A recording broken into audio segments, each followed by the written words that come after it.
रविवार को हजारीबाग सदर विधानसभा क्षेत्र अंतर्गत सदर प्रखंड के सिलवार पंचायत स्थित सिलवार जगन्नाथ धाम में प्रतिवर्ष की भांति इस वर्ष भी रथ द्वितीया के अवसर पर भव्य रथ यात्रा मेला का आयोजन हुआ।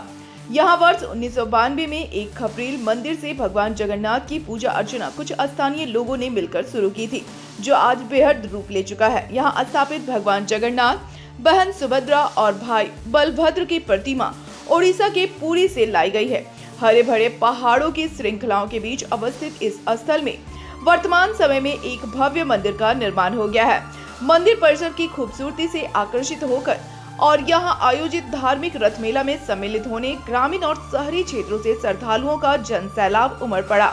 धार्मिक मान्यता के अनुरूप विधिवत पूजा अर्चना के उपरांत सिलवार मंदिर से भगवान जगन्नाथ, बहन सुभद्रा और भाई बलभद्र संग रथ पर सवार होकर केसुरा पहाड़ी स्थित मौसी बाड़ी पहुंचेंगे। मेले में आकर्षण का केंद्र झूला, मौत का कुआं, ठेले और खोमचे में बिक रहे तरह तरह की मिठाइयां रही। स्थानीय लोगों ने हिल ट्रेकिंग का भी जमकर आनंद ले रहे हैं। मेले के दौरान मंदिर समिति के लोग और पुलिस बल के जवान तत्परता से सफल बनाने में तमाम श्रद्धालु भक्तजनों को भगवान जगन्नाथ जी का आशीर्वाद प्राप्त हो। यह भगवान जगन्नाथ जी का उत्पत्ति समुद्र से और काष्ठ से बना हुआ उत्पत्ति हुआ है और यह उड़ीसा से ही इनका उत्पन्न स्थान है, जहाँ समुद्र से ही काष्ठ का लकड़ी प्राप्त हुआ था और उसी काष्ठ के विग्रह को बनाया गया। आज भगवान जो इस रूप में है यह अधूरा रूप है इनका, क्योंकि भगवान विश्वकर्मा के द्वारा बोला गया था कि जब हम काष्ठ का मूर्ति का निर्माण करेंगे तो कोई भी बाहरी परिवेश नहीं होगा और जब तक मूर्ति का प्रतिमा का अनावरण नहीं हो पाएगा तब तक हम भी बाहर नहीं जाएंगे। लेकिन हुआ क्या कि राजा की पत्नी जो रानी कहलाती है उनको बहुत चेतना हुई, इसलिए माता नहीं हो सकती, माता का हर पुत्र पे प्यारा होता है।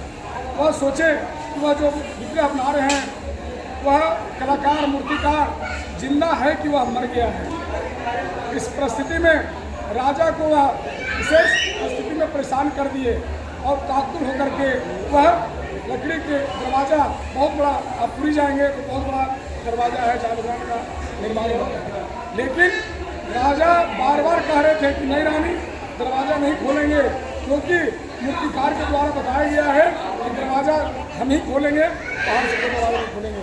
अंततः रानी की विशेषता रूप से वह परेशान होकर के और राजा जो है सो बीच रास्ते में ही, बीच समय में ही दरवाजा को खोल दिया गया। और इसी कारण आज भगवान का देख रहे हैं न हाथ है न पाँव है न नेत्र सही से है, क्योंकि वह वचनबद्ध थे।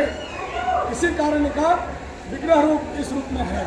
आज जो रथ यात्रा मेला का आयोजन हुआ है तो ज्येष्ठ शुक्ल पक्ष पूर्णिमा तिथि को भगवान का यह पट बंद हो जाता है और भगवान जो है वे अस्वस्थ रूप में वे विराम करते हैं।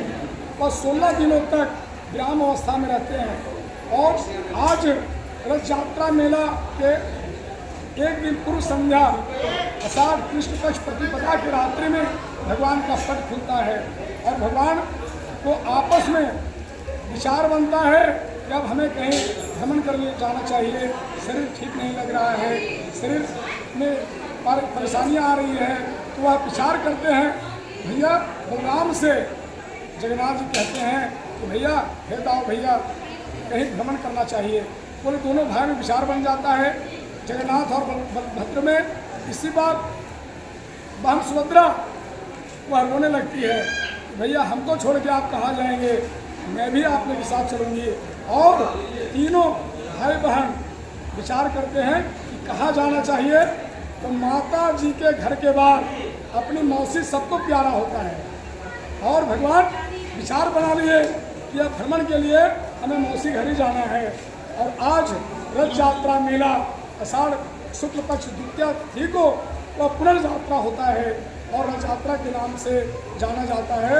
और भगवान जगन्नाथ, बलभद्र, बहन सुभद्रा, विराट रथ पे सवार होकर के मौसीबाड़ी जनकपुर के लिए प्रस्थान करते हैं और वहाँ पे 7 दिनों तक विराम अवस्था होता है और पुनः वहाँ से महाप्री रथ यात्रा मेला होता है और 9वें दिन में अब तो गए 7 दिन विराम होते हैं। 9वें दिन में वह मौसीबाड़ी से जनकपुर से अपने स्थान जगन्नाथ धाम पुरी में स्थापित हो जाते हैं। इसी कारण से यह रथ यात्रा मेला होता है।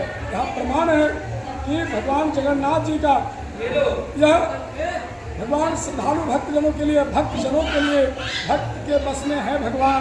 इस रूप में भगवान जगन्नाथ जी जो है सभी की मनोकामनाएं को पूर्ण करते हैं और यह प्रमाण है जगन्नाथ जी के दरबार में जो भी गए, चाहे तो आप जगन्नाथ धाम मंदिर सिलवार आए या रांची गए या पुरी गए, एक साल के अंदर, 1 वर्ष के अंदर जो कामना रखते हैं निश्चित रूप से उनकी कामना पूर्ण होती है। तमाम श्रद्धालु भक्तजनों को कहते हैं, आशीर्वाद देते हैं कि आप आए भगवान के सामने अपने मन की बात को रखें।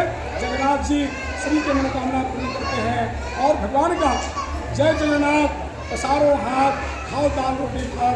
भगवान आपके यहाँ जो भी जल बन बनता है उसी का भोग उतारते हैं। परिचय अपना दीजिए। मेरा नाम है जगन्नाथ धाम मंदिर के मैं मुख्य पुजारी हूँ। विशेश्वर पांडे शास्त्री मेरा नाम हुआ और मैं भक्तजनों को आशीर्वाद देता हूँ कि सभी भक्तों का मनोकामना पूर्ण हो और निश्चित रूप से आप आए। जय जगन्नाथ।